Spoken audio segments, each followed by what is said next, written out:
ETF index mutual funds నేర్చుకుని stock మార్కెట్లో రాణించాలనుకుంటున్నారా? వెంటనే ఈ నెంబర్కి కాల్ చేయండి.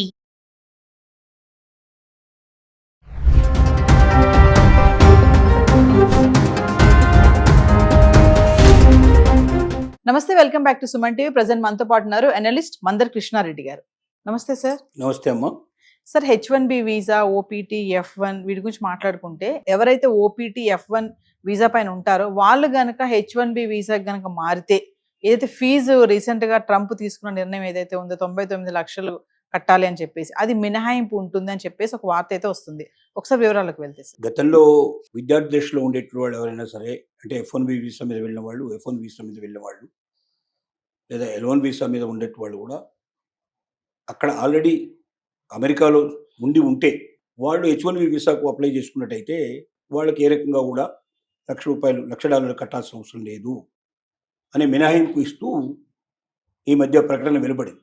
దాంట్లో ఇంకొంచెం వివరంగా వాళ్ళు చెప్పినట్టు మాటలు ఏమిటంటే, విద్యార్థి వీసా కింద కానీ లేదా ఓపీటీ, ఆప్షనల్ ప్రాక్టికల్ ట్రైనింగ్ ఎవరైతే చేస్తున్నారో, అంటే విద్యార్థి దశ తర్వాత నెక్స్ట్ స్టూడెంట్గా అయిపోయి నెక్స్ట్ వాళ్ళు ఓపీటీ కింద ఉండేటి వాళ్ళు, వీళ్ళు ఎవరైనా సరే H1B వీసాకి ఏదైనా అప్లై చేసుకున్నట్టయితే విద్యార్థి చదువు పూర్తయిన డేట్ నుంచి కానీ ఓపీటీ పూర్తయిన డేట్ నుంచి కానీ 60 రోజుల లోపల వాళ్ళు ఈ అవకాశం వాళ్ళకు ఉంటుంది.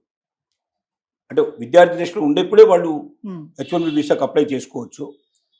అది డైరెక్ట్గా విద్యార్థిగా పూర్తి చేసుకున్న తర్వాత అయినా వాళ్ళు అప్లో జాయిన్ కావచ్చు.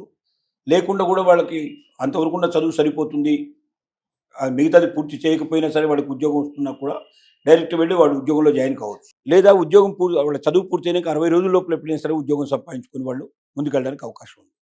లేదా దాని తర్వాత ఎడ్యుకేషన్ తర్వాత ఎలాగో ఓపీటీ వస్తుంది కాబట్టి ఓపీటీసీ పీరియడ్ పూర్తయిన 60 రోజుల్లో అయినా సరే వాళ్ళు దీన్ని ఉపయోగించుకోవడానికి అవకాశం ఉంది. వీళ్ళెవరు మాత్రం కంపల్సరీగా వాళ్ళెవరు ఈ $1,00,000 నుంచి మినహాయింపు పొందినట్టే లెక్క. దాని అర్థం, నేను ఎడ్యుకేషన్ పూర్తయిపోయింది, ఎంతకాలమైనా ఉండి నేను ఎప్పుడైనా అప్లై చేసుకోవచ్చు అనడానికి వీల్లేదు. ఎడ్యుకేషన్ తర్వాత ఓపీటీ వచ్చి ఉండాలి. ఓపీటీ వచ్చిన తర్వాత 60 రోజుల లోపల మాత్రం ఈ గడువు లోపల ఇది పూర్తి చేసుకోవాలి.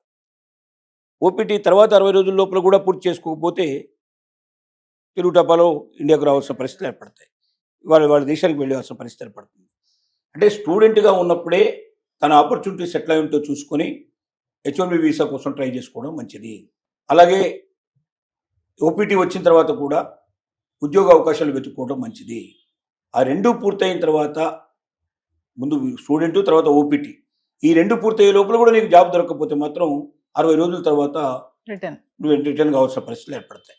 కాబట్టి ఈ టైంని పీరియడ్ని దృష్టిలో పెట్టుకొని ఎడ్యుకేషన్ పూర్తవుతుండగానే ఓపీటీ సంపాదించుకోవడం ముఖ్యం. ఓపీటీ వచ్చిన ముగిసే టైంకి, ఎప్పటివరకైతే ఓపీటీ డేట్ ముగిస్తుందో ఆ డేట్ నుంచి 60 రోజుల లోపల అప్లై చేసుకోవాల్సిన అవసరం ఉంది. ఇది జాగ్రత్తగా స్టూడెంట్స్ అందరూ గమనించుకోవాలి, లేకపోతే చాలా ఇబ్బంది పడిపోతారు. ఎందుకంటే మనం మెల్లగా చూసుకోవచ్చులే, స్టూడెంట్షిప్ మనం ఇక్కడ ఉన్నాం కదా, ఇక్కడ ఎన్నేళ్ళైనా మనం ఉండొచ్చు, మనం మెల్లగా ఉద్యోగం సంపాదించుకోవచ్చు అంటే కష్టం. స్టూడెంట్గా కాదు, స్టూడెంట్ తర్వాత ఓపీటీ సంపాదించుకోవాలి. 99% వచ్చే అవకాశాలు ఉన్నాయి. కానీ దానికి అప్లై చేసుకోవాల్సిన విధానం ప్రకారం అప్లై చేసుకుని ఓపీటీ తెచ్చుకొని ఓపీటీ పూర్తి చేసుకునే లోపల, అంత తర్వాత అది ముగిసిన 60 రోజుల లోపల ఖచ్చితంగా నీకు H1B వీసాలో యజమాని నీకు ఉద్యోగం ఇస్తున్నట్టుగా నీకు అగ్రిమెంట్ ఇవ్వాలి.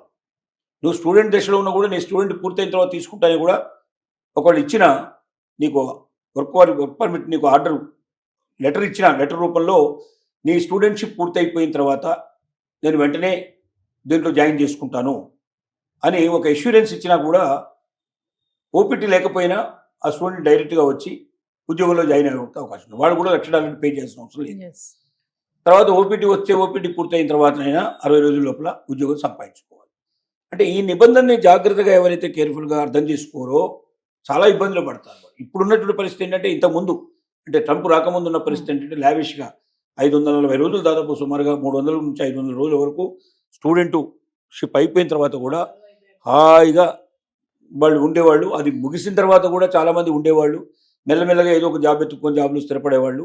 అలా దాని గురించి ఎవరు పెద్దగా పట్టించుకునేవాళ్ళు కాదు. బైడెన్ టైంలో ముఖ్యంగా ఇంకా ఎక్కువ లిబర్టీ ఇచ్చాడు నిజం చెప్పాలంటే. అంత ముందున్నటువంటి ప్రెసిడెంట్ కూడా చాలా వరకు లిబర్టీలో చూశారు. ట్రంప్ మొదటిసారి వచ్చినప్పుడు కొంచెం పట్టు బిగించే ప్రయత్నం చేశాడు, రెండుసార్లు వచ్చిన తర్వాత పూర్తిగా పట్టు బిగించాడు.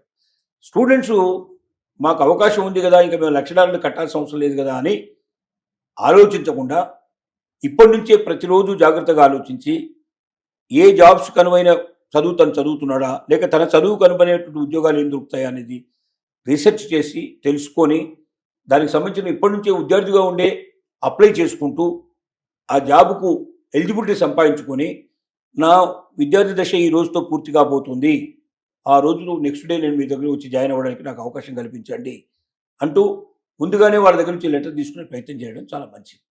లేదంటే కనీసం ఓటీపీ టైంలో అయినా, చాలా ఎక్కువ పీరియడ్ ఓటీపీ ఉంటుందో ఆ టైంలో అయినా సరే సంపాదించుకోగలిగే అవకాశం ఉంటే స్థిరంగా అక్కడే ఉంటాడు.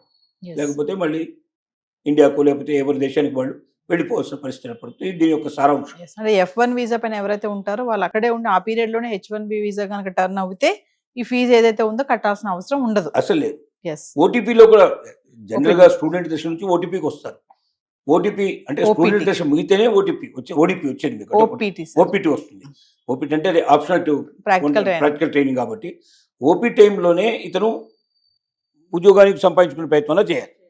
స్టూడెంట్ దశ కానీ ఓపీ టైం కానీ ఈ రెండు టైమింగ్స్ కుదరకపోతే 60 రోజులు టైం, ఆ తర్వాత కథం అయిపోతుంది. తర్వాత తొందరపడ్డా ఇంకా లాభం లేని పరిస్థితి ఏర్పడుతుంది. కాబట్టి చాలా జాగ్రత్త పడాలి. Thank you.